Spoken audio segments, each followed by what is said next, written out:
الله نحمده ونستعينه ونستغفره ونؤمن به ونتوكل عليه فنعوذ بالله من شرور أنفسنا ومن سيئات أعمالنا من يهده الله فلا مضل له ومن يضلل فلا هادي له ونشهد أن لا إله إلا الله وحده لا شريك له ونشهد أن محمدا عبده ورسوله أما بعد فإن أحسن الحديث كتاب الله وأحسن الحديث كتاب الله وخير الهدي هدي محمد صلى الله عليه وسلم وشر الأمور محدثاتها وكل محدثة بدعة وكل بدعة ضلالة وفي رواية كل ضلالة في النار. فأعوذ بالله السميع العليم من الشيطان الرجيم فليحذر الذين يخالفون عن أمره أن تصيبهم فتنة أو يصيبهم عذاب أليم.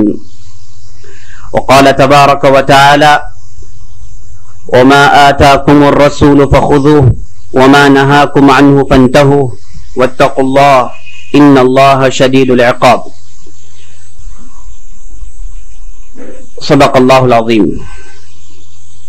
عزیز دوستو، پیارے ساتھیوں اور محترم ماؤں بہنوں، میں اس سے پہلے کہ اصل موضوع کی طرف آگے بڑھوں چند اہم اعلانات کرنا ضروری سمجھتا ہوں. اعلان نمبر 1 یہ ہے کہ آپ جس مجلس میں بیٹھے ہیں یہ کوئی تقریر کی مجلس نہیں ہے، نہ یہاں پر آپ کے سامنے 1 گھنٹہ اور 1.5 گھنٹہ تقریر کی جائے گی، بلکہ یہ درس کی شکل میں ہے. یہاں پر آپ کو تعلیم دی جائے گی. تقریر اور بیان اور درس میں فرق یہ ہے کہ تقریر میں کہنے والا کہتے جاتا رہے گا، سننے والا سنتا رہے گا، اور اس میں سے بعض لوگ سن کے ہو کے سو بھی جائیں گے. وہ تقریر کا کچھ خاص مسئلہ ہے. لیکن درس میں ہوگا یہ کہ آپ کے سامنے چند باتیں بیان کی جائیں گی اور وہ باتیں آپ کو سمجھنا ہے لامحالہ. اور درس میں آپ کے لیے اجازت ہے کہ جب کہنے والا کہتے جائے آپ کو کوئی بات سمجھ میں نہیں آئے، آپ اسے روک کر پوچھ سکتے. آپ جس مجلس میں بیٹھے ہیں اگر آپ کے سامنے کوئی ایسی بات آئی جو آپ کے ذہن میں داخل نہیں ہو سکی تو آپ بغیر چون چارہ کے اپنا ہاتھ اٹھائیے، میں اپنی بات روک لوں گا. آپ کا سوال اس کا جواب دینے کے بعد آگے بڑھیں گے، کلیریفیکیشن دینے کے بعد آگے بڑھیں گے. یہ کیا ہے اس مجلس کی خوبی. تو ایک بات یاد رکھ لیجیے. دوسری بات یہ ہے کہ آپ کے ہاتھ میں پیمفلیٹس دیے گئے ہیں. جی، آپ کے ہاتھ میں دیے گئے ہیں جس میں وہ پوری باتیں ہیں جو ہم کہنے والے ہیں. پوری باتیں 3 سے آپ کے سامنے عرض کرنا چاہتے ہیں، پوری باتیں اس میں موجود ہیں. اور ایسی بھی باتیں آئیں گی جو اس میں نہیں ہیں. ایکسٹرا چند باتیں ہم اسے کلیریفائی کرنے کے لیے آپ کے سامنے عرض کریں گے. اسے آپ کیا کریں، پیچھے دیکھیے چند صفحات خالی ہم نے چھوڑا، چند صفحات خالی ہم نے چھوڑا. بتائیے آخری خالی آپ اپنا نوٹ لکھ سکتے ہیں. آخری میں چند صفحات ہیں جو بالکل خالی ہیں، اس میں آپ اپنا نوٹس لکھ سکتے ہیں. جو بھی بات آپ سمجھ کر لکھنا چاہتے ہیں یا اس میں آپ لکھ سکتے ہیں. 2 اعلان. تیسرا اعلان یہ ہے جو ہم پہلا سیشن جس کے اندر ہم حدیث کی اہمیت اور اس کے متعلق چند اہم مسائل آپ کے سامنے عرض کریں گے. پہلا سیشن جو انشاءاللہ 1.25 گھنٹے کا ہوگا. دوسرا سیشن جس میں ہم حدیث کو کیسے جمع کیا گیا، جسے انگلش میں کہتے ہیں کمپائلیشن، اس پر ہم گفتگو کریں گے. اس میں ہم دیکھیں گے کہ کیسے کیسے احادیث کو جمایا گیا. اور تیسرے سیشن میں ہم چند اہم کلاسیفیکیشنز دیکھیں گے، چند اہم اصطلاحات، مصطلحات، جیسے صحیح حدیث، صحیح کیا ہے، حدیث حسن کیا ہے، حدیث ضعیف کب ہوتی ہے، کون سی حدیث ضعیف ہے، اور ضعیف احادیث میں کتنے اقسام ہیں. جو اہم ہے، جو ہمارے معاشرے میں سننے کو ملتی ہے، وہ اصطلاحات ہم نے آخری سیشن کے لیے رکھا ہے. تو یہ مختصر جو ہے ترتیب ہے جو ہم جسے لے کر آگے بڑھنے والے ہیں. سب سے پہلے حدیث اور اس کی اہمیت. اللہ تعالیٰ قرآن میں فرماتا ہے وَمَا آتَاكُمُ الرَّسُولُ فَخُذُوهُ وَمَا نَهَاكُمْ عَنْهُ فَانْتَهُوا وَاتَّقُوا اللَّهَ إِنَّ اللَّهَ شَدِيدُ الْعِقَابِ. اے لوگو، اللہ تعالیٰ نے تم کو جو بھی دیا، اللہ تعالیٰ نے